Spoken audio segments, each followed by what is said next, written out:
Your daily dose of sports talk is here. Highlights, interviews, and analysis.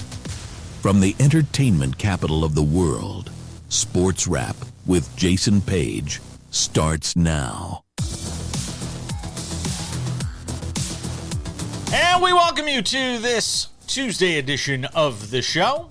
A lot to do over the next 60 minutes across over 260 affiliates in the U.S. and Canada. We appreciate you watching, or however you may be consuming the show, such as through our podcast, available each and every day, or the YouTube channel where you can watch us commercial-free Monday through Friday, early each afternoon. We appreciate you.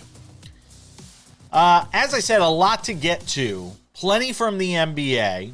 NHL Stanley Cup Playoffs. We had a double overtime banger last night in North Carolina with the Hurricanes and Senators going at it there. There is news from baseball, and it is not good news for the Dodgers. We will get into that and a whole bunch more. But we start things out as we always do on this Tuesday edition of the show. It's time for the big story.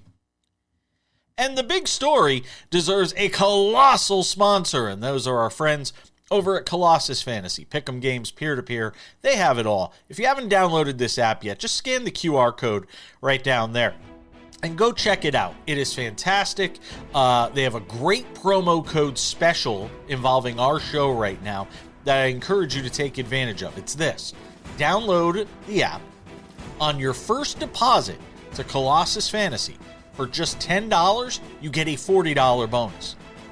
If you deposit $20, you get an $80 bonus. It's $100 to play with just for putting $20 into the app. Go get yourself some wins and go win some money with our friends at Colossus Fantasy right now here on Sports Wrap. All right. Look, I have told people, anybody who will listen, I have said that, some of these NBA playoff series are going to be snoozers. And some of them are not. The Hawks have played the Knicks tough over the last few years. So it should come as a shock to nobody that they went into Madison Square Garden last night and beat the Knicks. Because if you watched game one of this series, despite what the final score may have said, and the Knicks were up like 19 or 20 late in the second half, that was a close game midway through the fourth quarter before the Knicks blew it open. And the Knicks kind of stumbled down the stretch in that game. So nobody should be shocked that the Atlanta Hawks were able to hang with the Knicks last night long enough to make some plays late in the fourth quarter of that game. Now, there are some things that are concerning for the Knicks. Do I think the Knicks win this series? Much like I said, I think Detroit still wins their series with Orlando. I will say this. The Knicks will still win this series, but they're going to have to grind it out. They're going to come out of it beat up. And if the Celtics can get through Philadelphia in 4 or 5 games, it's going to be problematic for the Knicks because I think this series goes at least 6 with the Knicks and the Hawks because Atlanta's going to push them. They have matchup problems from an offensive standpoint that you saw them take advantage of last night. As great as Jalen Brunson is as an offensive player, and as tough as he is on defense, he's not a great defender. And toughness cannot replace being a good defensive player. And he's undersized. And C.J. McCollum picked on him a ton late in that game last night. And Atlanta made big shots down the stretch of this game. They were down 8 with just a few minutes left to play. They rallied and beat the Knicks. And New York had its shot late in that game, which was a whole bizarre thing because the NBC folks said they had a timeout. It turned out they didn't have a timeout. You have Bridges go down to the end of the court, try to make a play to win the game. It obviously didn't work out after C.J. McCollum missed 2 huge free throws late in that game. You'll see Bridges here race down the floor after getting it from Josh Hart. And he had the corner, by the way. Bridges had the corner. And by the time he realized it was too late. He could have taken that corner and gone to the basket and perhaps laid it in for the win. Didn't wind up happening. Atlanta wins that series, is tied at 1. Look, I told Sam yesterday on the show, this Minnesota-Denver series is going to be nip and tuck the whole way. These two teams know each other too well for it not to be. And there is not a huge talent disparity between these two rosters. Minnesota's a good team. And they got a win last night. They really persevered in the second half of this game. Dante DiVincenzo hitting big shots. Anthony Edwards toughing it out. Rudy Gobert saying, hey, don't I get some Defensive Player of the Year votes? We'll talk about that in odds and ends. And these two teams don't like each other. I love watching them play. I really do. The officiating was terrible last night. I mean, it's the playoffs. It's going to be physical. There were some bad loose whistles last night in this game. And hopefully that changes in Game 3 and the rest of the series. I know the officials don't want it to get out of control, and you don't want guys fighting out there on the court, but it's the playoffs, man. Let the guys decide it on the court, please. And Nikola Jokic, you just saw it there a moment ago. Made a bad decision. He had the float game to give the Nuggets the lead there at 115, 114. And he decides to pass it off to Christian Braun, and Braun gets fouled, misses free throws. Minnesota hangs on to win despite the fact they missed a ton of free throws in this game. One other note from the NBA, and it broke right before we put the show together today, so I wanted to make sure I slipped it in. Billy Donovan, who is a Naismith Basketball Hall of Famer, inducted in 2025. He is out as head coach of the Chicago Bulls. And there is a ton of turmoil in this Bulls franchise. I mean, from a front office standpoint right now, it is a complete teardown. The VP of basketball operations is gone. The general manager is gone. And Billy Donovan said, well, what am I going to stick around for? I'm going to wind up with a new VP of basketball operations, a new general manager, neither of which may want me, or I may not want them. And he decides to part ways after 6 seasons in Chicago and a record of about 30 games under 500. Billy Donovan's a Hall of Fame head coach. I don't know what's next for him. I don't know if he still wants to coach. He still seems like he wants to coach. Is there a situation out there that fits for him? We'll have to wait and see. But Chicago right now, from a behind-the-scenes standpoint and even on the bench standpoint, is a complete teardown. And it'll be fascinating to watch how that organization goes forward in trying to reclaim some of its lost glory. All right, we got more to do on the NBA. Sam Yarnell will be here. We'll talk about last night's playoff action. Bill Bender joins us later in the show, too, to talk about the draft. Don't go anywhere.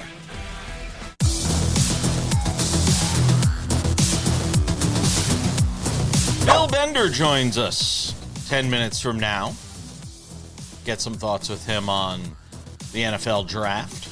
Maybe a couple of college basketball items as well. You've heard what I had to say in the big story. Let's find out what Sam Yarnell thinks. What t-shirt is that? What's that say? Spring training? Oh, there you go. Nice. It's a Nats spring training shirt. Wonderful. How are your Nats doing? I haven't been keeping tab. No, really? Jason, third place in the NL East right now. Well, I mean, that's not saying much when you play in the same division as the Mets. If I looked at you in March and said we will be about 15% of the way through the season, and the Washington Nationals will be in third place in their division, and season's not even close to ending. I'm not pretending it is, and I'm not pretending that the Nationals are going to be in it at the end, but things ended right now. Nationals will be in the heat of a playoff chase. If things ended 15% after the season started, yeah, that's fine. Congratulations to your Washington Nationals and all our friends watching on Masson, by the way. We love you guys down there in the DMV.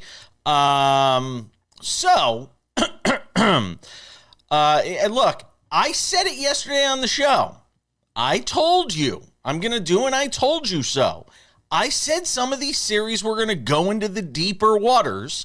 And I told you, the Knicks pulled away late in that fourth quarter the other night and then gave some of it back.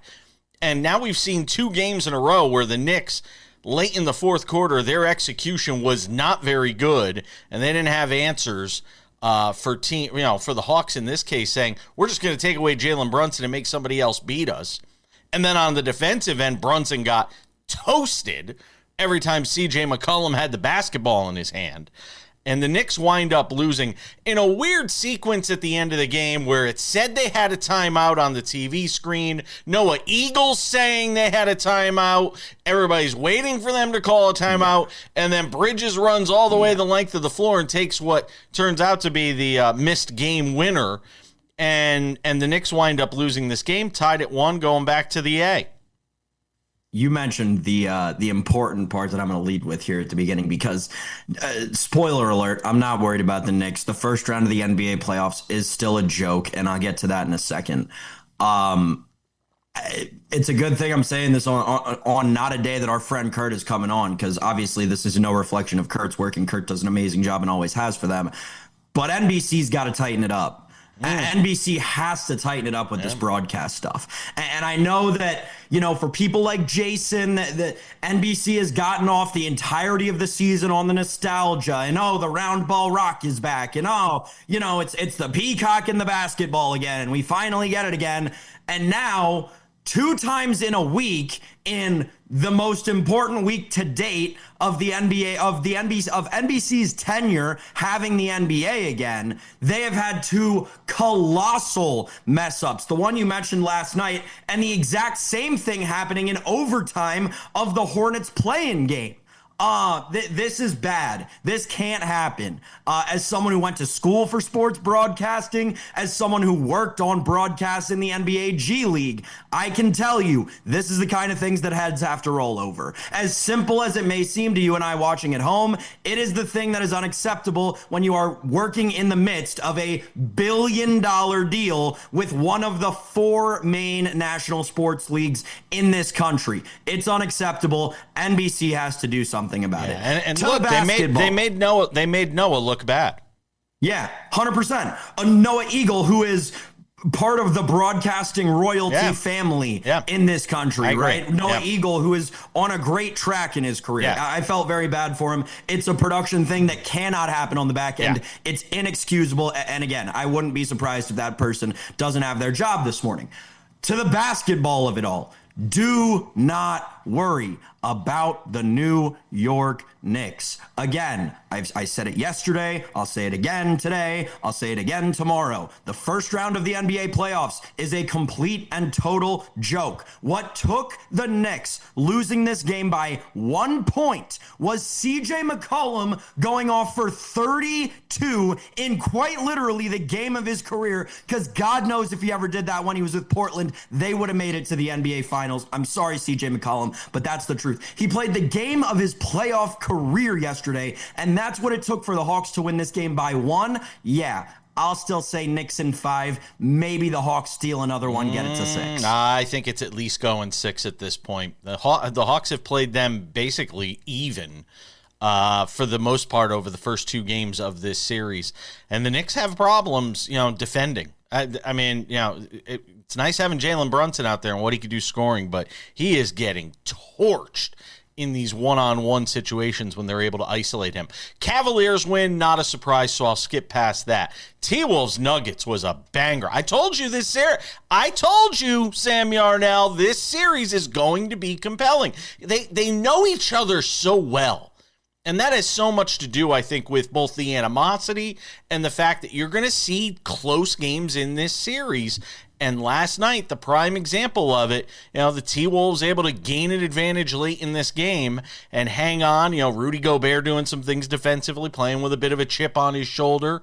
It wasn't even necessarily, Anthony Edwards that was doing it on the offensive end in this game. It was a little bit of everybody, including Julius Randle. And the T-Wolves win despite missing a boatload of free throws in this game. They're still able to get the win. And they have pushed back forcefully here on the Nuggets with this Game 2 victory.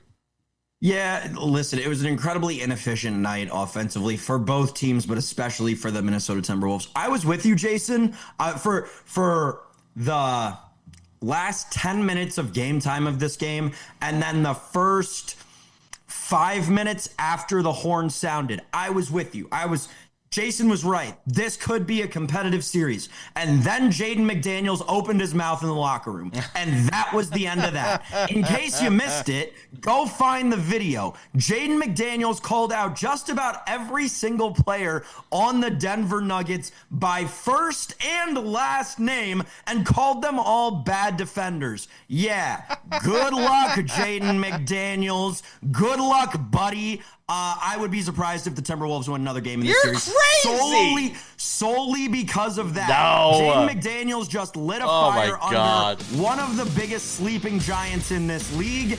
I can't believe you would have as numbskull of a moment as that if you're Jaden McDaniels. I wouldn't be shocked if this thing went 7. Dante DiVincenzo, by the way, hitting big buckets as well late in that game. Boy, the Knicks miss him.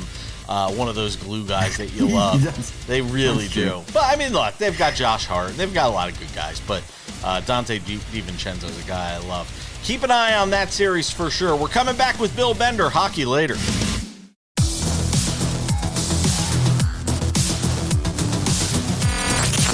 Welcome back to the show. Good to have you with us on this Tuesday. NFL draft on Thursday. The opening round. I got to get all my draft stuff in this week. As I've mentioned before, we will be off next week. Special programming from SportsWrap next week. What that is, I have no idea. Still haven't decided. Just flying by the seat of our pants. Right, Bill Bender of the Sporting News, who hangs out with us, does a terrific job on football and basketball over there. Talked to him throughout the season about college football. Then we chatted him up on college basketball. Now we're going to mesh everything together here and talk some NFL draft and get his thoughts on a whole host of items. So let me see how much I can jam in here with you for a couple of segments today. After Fernando Mendoza, is it a lock that Ty Simpson is the next quarterback off the board? Yes. It's just a matter of how. You know, does somebody trade up to the first round like Arizona and try to get him in the first round, or the Los Angeles Rams as a potential Matthew Stafford successor, although they do like Garrett Nussmeier a great deal. So I think that's the question. You have that every year where there's a quarterback. We have that up at Sporting News now, whether it's Will Levis or Kenny Pickett or Jordan Love and Lamar Jackson, which shouldn't have been a conversation, but it was, that you have at the end of the first round. And Ty Simpson's kind of that guy this year, that late first round, early second round guy that we talk about probably more than any other quarterback. It's funny you mentioned Lamar Jackson. Now you got me, recollecting, him, and remember the idea of him not being a quarterback. Maybe you should think about another position, that sort of thing. This whole quarterback thing ain't for you.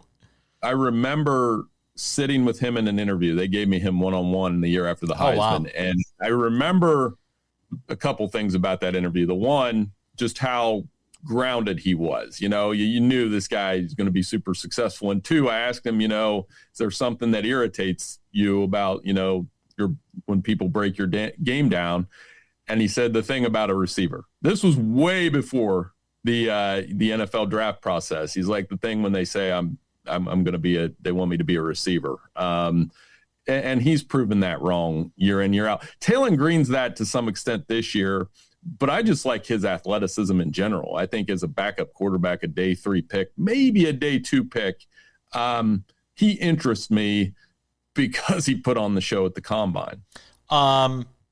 Yeah, I hear Dan Orlovsky talk about Fernando Mendoza and the comparisons to Ty Simpson, and I watch Mendoza, and there are some things that stand out to you, but is there a chance, given the factors here, that it's the Raiders, and we know how their history with drafting quarterbacks has gone. It's basically been about as bad as what we've seen with the Jets over the years.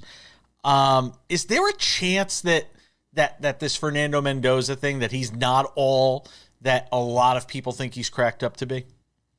I actually think the Kirk Cousins comparisons land for me in some ways. And I go all the way back, and that's why he's a perfect signing for the Raiders. You go back and look at what Kirk Cousins did at Michigan State, for example, the Hail Marys, the turning that program around. I remember they were down and out program before Mark D'Antonio got there. He helped flip the script against Michigan, built them into a respectable program. And I think on some level, Fernando Mendoza has done that and then some, took the next step, number 1 pick, national champion. Remember, Cousins was drafted as the backup to RG3. Mm-hmm. I always forget about that sometimes. And then he built a very successful NFL career. So I can't think of a better kind of mentor for Fernando Mendoza. Their personalities are similar too, by the way, that he could have some success at the NFL level. So that's the comp I would draw with Fernando, and I think the Raiders did a good job of bringing Kirk in.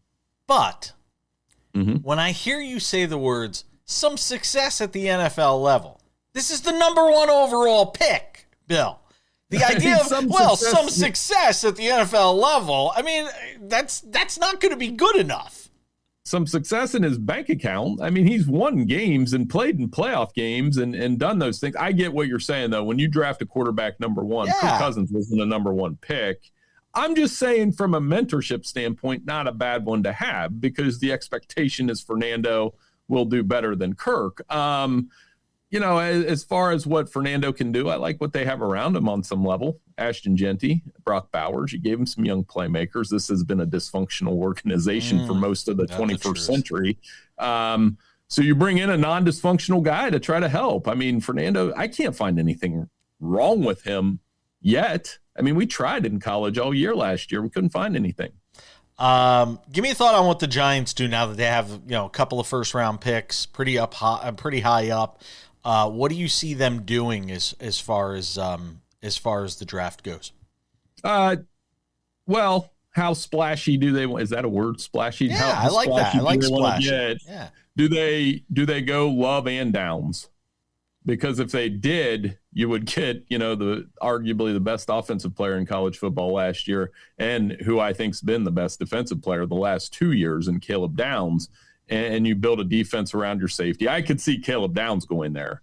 It's the other pick I'm trying to figure out. Do they go Caleb Downs at 5 and somebody like Keldrick Falk at 10, or an offensive lineman like Spencer Fano? That's another option. One thing's for certain, John Harbaugh's created some serious interest in the Giants, at least in my opinion, between Dart and Scadaboo and these 2 picks, and getting rid of Dexter Lawrence, not getting rid of him, but I think that's a trade that's going to work out well for both sides. Yeah. Then I hear them working out Odell Beckham Jr., and I'm like, what is it like 2017? Like, what did I miss here?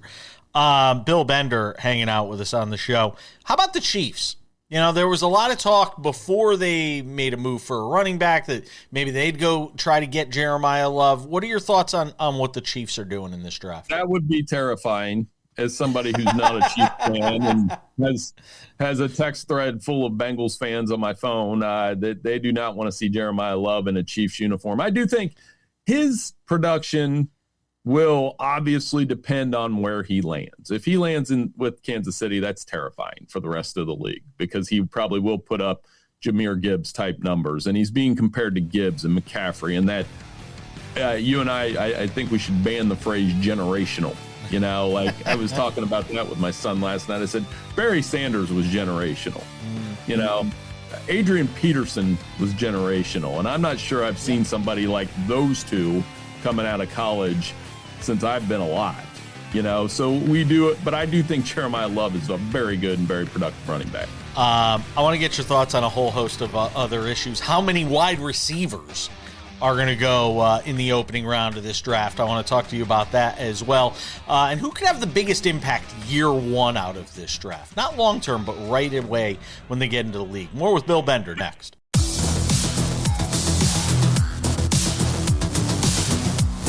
Bill Bender is hanging out with us in the SportsWrap Spotlight today, talking about the NFL draft with him.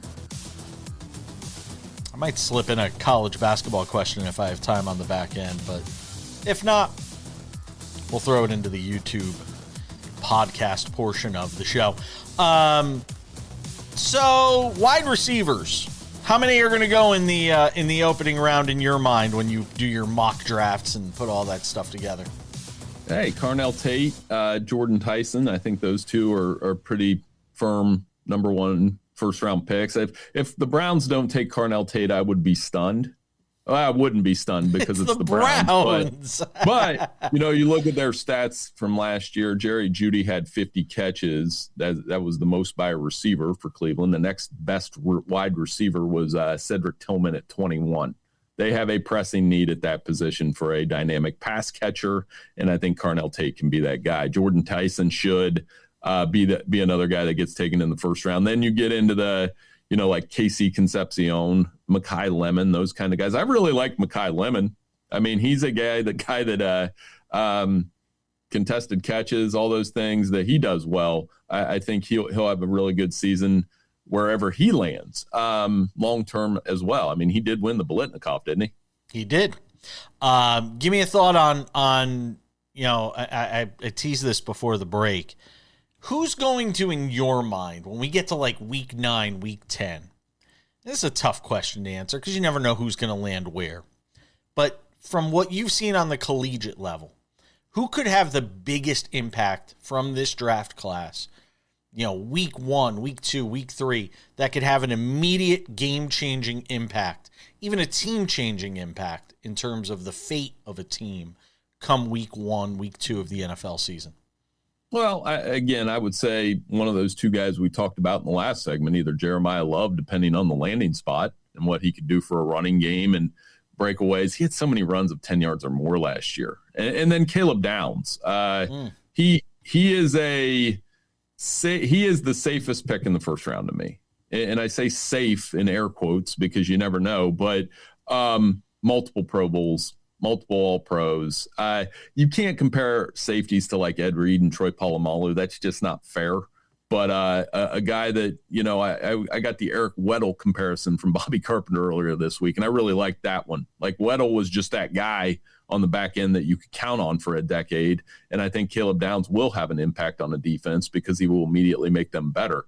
As for the edge rushers, David Bailey, Arvell Reese, Reuben Bain, we're having a hard time sorting them out. So that tells me I'm going to have a hard time saying that one of those guys will be unbelievable on day one. Does Bain drop as a result of the recent news that he was involved in?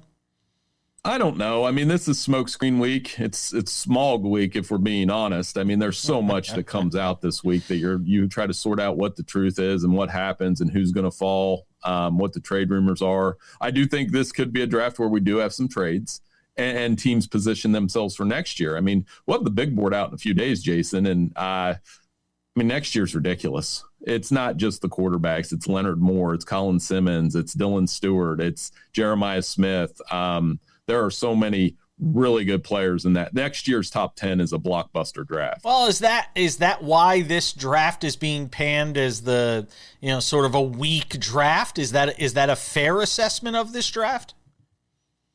Yeah, I mean, in some ways, because the quarterbacks always do the headlines. I mean, when you're looking next year and you might have Arch and Julian Sayin and Dante Moore and all the way down to like Darian Mensah. I mean, there are a lot of quarterbacks to like next year. And that's part of it. And I think Jeremiah Smith, we've been waiting on for 2 years and having this discussion of, I think he would have been in the running for number 1 pick this year. Could be the first receiver since Keyshawn Johnson to be taken number 1. You think the Eagles are able to move A.J. Brown in this draft? You talk about trades, or is that going to be a June 1st move? That's one of those trades I'm talking about, because why not do it now and make your moves now? And that's a potential trade that could happen. I mean, I don't have any insider knowledge, obviously, but I think there could be some fireworks on that with teams moving around, making bold moves, and maybe putting themselves in position to have multiple draft picks next year. As Mel Kiper said on a teleconference earlier this week, teams are going to be real leery of giving up those draft picks next year. So what can you do to maybe get one of those? College basketball question. I was really glad to see Braylon Mullins decide to stay in college for another year, because it felt like to me physically, if he goes to the NBA right now, he's going to get destroyed, because he hasn't filled into his body yet. So I for one was glad to see somebody that was probably a late first, early second round pick decide to stay for another year at Storrs. Give me your thoughts sort of real quick in the last minute here, if you have a second, on college basketball and what we've seen as far as transfer portal, guys deciding to stay, guys deciding to go, that sort of stuck out to you. Yeah, I mean, UConn also, Villanova picked up Devin Royal, Ohio State player. I mean, that you see the guys coming and going, but you're seeing them stay in college more. And I think it's not the college of the 1990s where we had lineups for 3 and 4 years, but we are getting guys staying in school. And I think for Mullins, it's a good move. I think with NIL, guys are going to make more calculated decisions about the NBA, because if you go there and you end up getting buried in the G League, it's kind of over. So very good for college basketball, obviously very good for UConn as well. I think about the guy, was it Sonogo a couple of years ago, who was so good when they won the national championship a few years ago, and then he just disappeared. Like he fell into that sort of trap. Yeah, he got drafted, I think he got drafted. I don't remember. But he was like, wow, he's going to be good in the NBA. And then he just basically disappeared. Bill Bender does a terrific job with the sporting news on all things college football, college basketball, the NFL draft. Keep an eye on the sporting news all week long as we head into the draft. Always appreciate you, my friend. We'll catch up with you down the line. Yeah, I appreciate it. Thanks for having me on.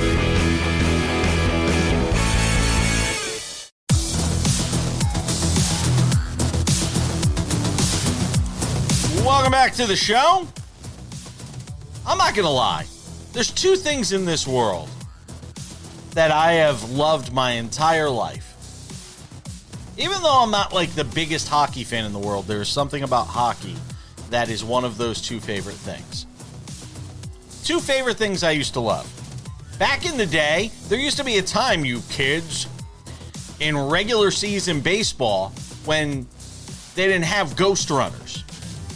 And you'd have regular season baseball games that went like 16 or 17 innings, and they were on, and I lived on the East Coast, and those games would be on until like 1 o'clock in the morning, and I'd be the only person watching. One of my favorite things in the world. Used to love it.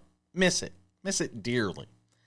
The other is playoff hockey games that go 17 overtimes, and you're just slowly watching the trickle of people that leave the arena. By the way, Carolina, it's bad enough you took the Whalers away from my soul and buried my hockey fandom as a result.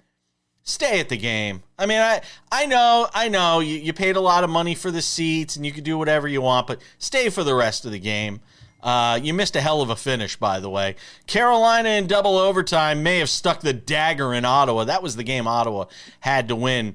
Hurricanes win it 3-2, Sam Yarnell. I love me some overtime playoff hockey, though. I really do. Every time, I'm going to date myself now with this reference. But I too, just for the record, do remember and cherish the days of no ghost runners and extra innings. I will never forget when I was a very young kid, had to be less than 10 years old. There was a game, I believe it was between the Phillies and the Red Sox, that went like 24 innings, ended at like 2:30 in the morning. I stayed up and watched the whole thing. It was incredible. My mom was very mad at me. Every time a hockey game goes to overtime in the playoffs these days, I always think of this Reddit post from, I want to say it was like 2020, maybe it was 2021.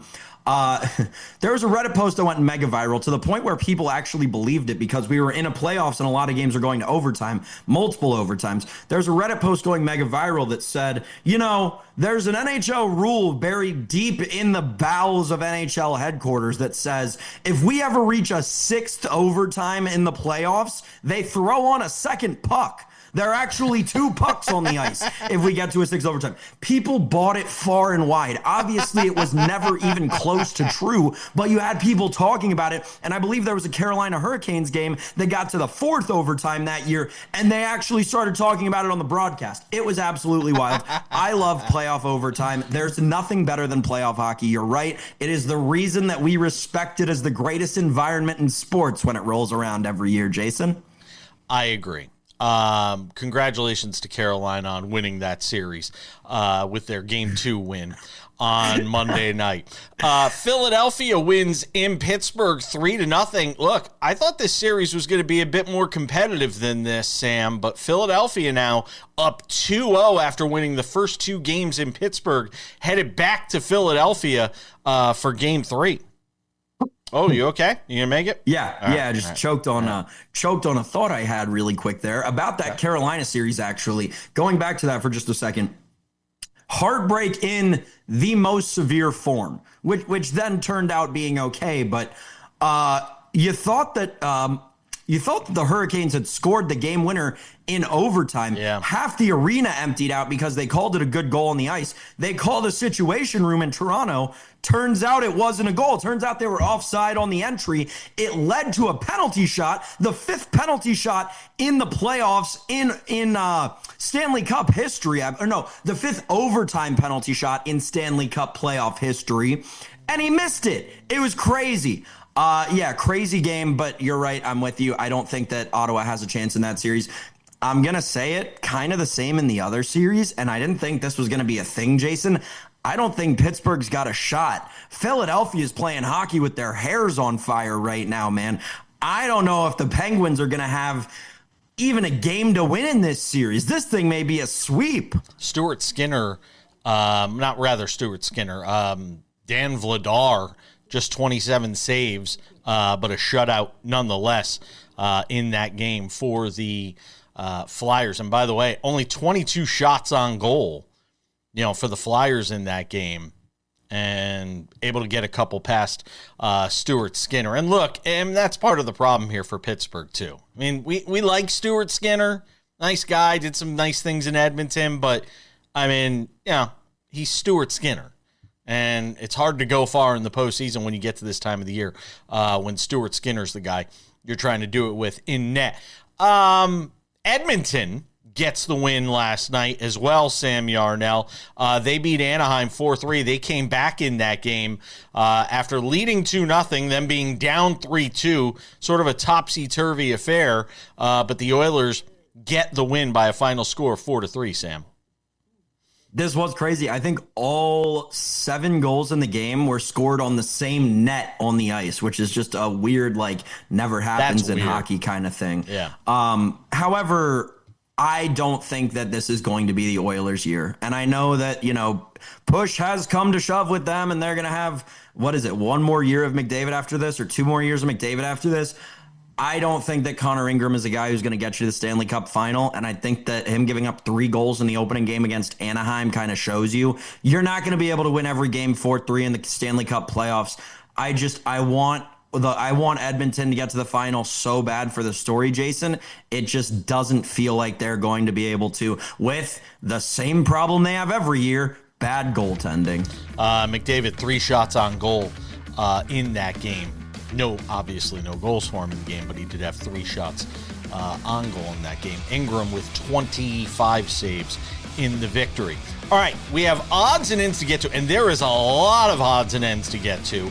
Wemby doing things that we've never seen done before again. The PGA Tour saying goodbye to Hawaii, and the Dodgers suffering a huge loss. It's all next.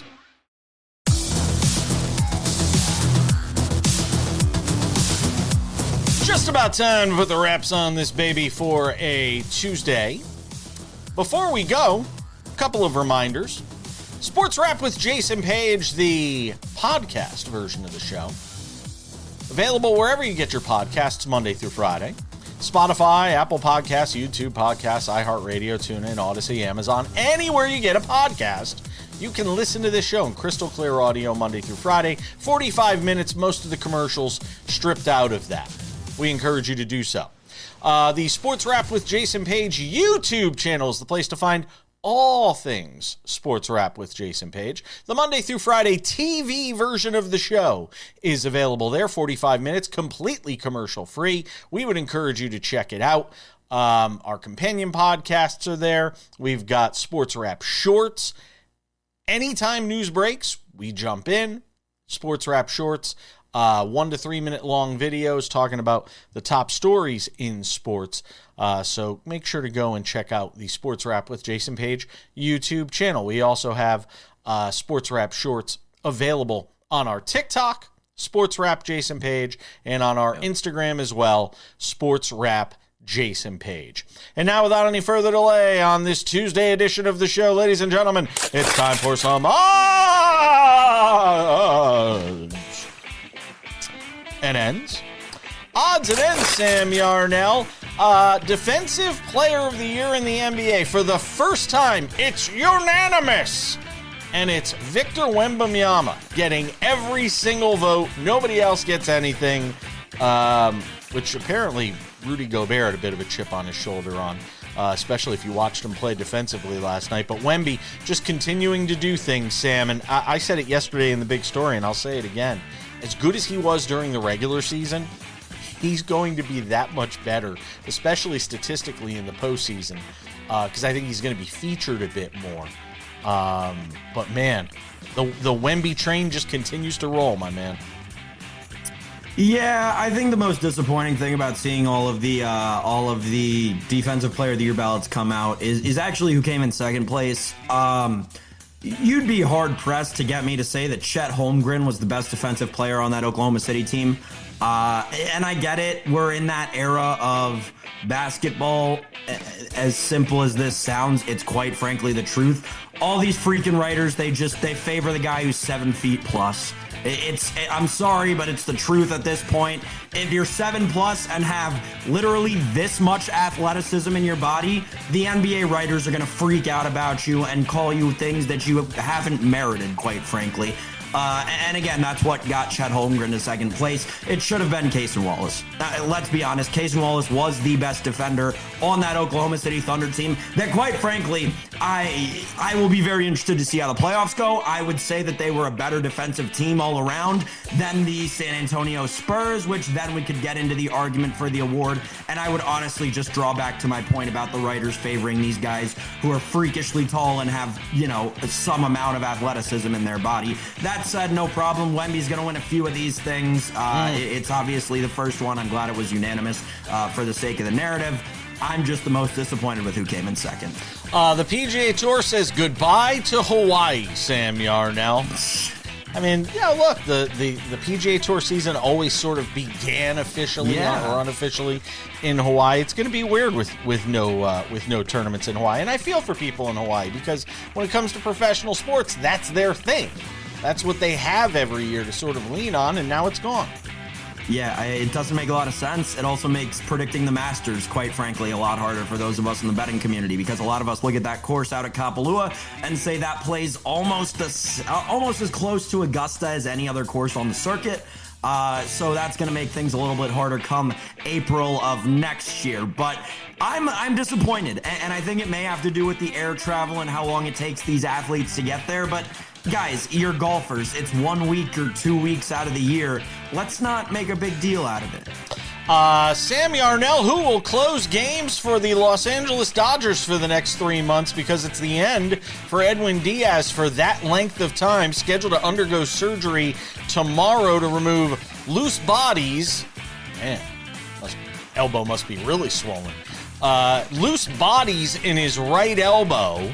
And again, the source telling ESPN's Alden Gonzalez that he could miss around 3 months. He was off to a sluggish start, to say the least. 4 saves, 10 strikeouts with a 10.5 ERA. Yeah, what's so funny about the Dodgers is this happens, and you must think, oh man, who are they going to replace him with? Oh yeah, it'll just be former All-Star Tanner Scott, one of the other great relievers in the game. Like, I have absolutely no concern for the Los Angeles Dodgers. They're being so smart about all of this. They're doing the same thing with Edwin Diaz that they're doing with Mookie Betts, right? Don't worry about playing right now. Guys, get healthy. We'll see you in July. We're not going to need you until then. We're winning games 12-3 on the back of, oh my gosh, this new kid who's absolutely dealing for them, whose name I can't remember. Justin Robleski. Yeah. Thank you, Brain. Justin Robleski, absolutely dealing for them. The Dodgers have done it again, man. They're unstoppable. I have zero concern over the Diaz injury. It actually weirdly makes me more hopeful for them. They are a wagon. There's no mistake in that right now. The Dodgers continuing to roll, and nobody's going to feel sorry for them when they lose Edwin Diaz with the highest payroll in baseball as well. And that is going to wrap it up for this Tuesday edition of the show. Wednesday, Sam is off. We have our good friends hanging out with us, of course. Kurt Heelan of Pro Basketball Talk and NBCSports.com will be here, as will David Ardsma, who will say, "Where's Sam?" which he asks me every week, even though I tell him the same story as to why you're not here. That will be on Wednesday's show. Thanks for being with us on this Tuesday. I'm Jason Page. That's Sports Wrap. We'll see you back here tomorrow. Bye-bye.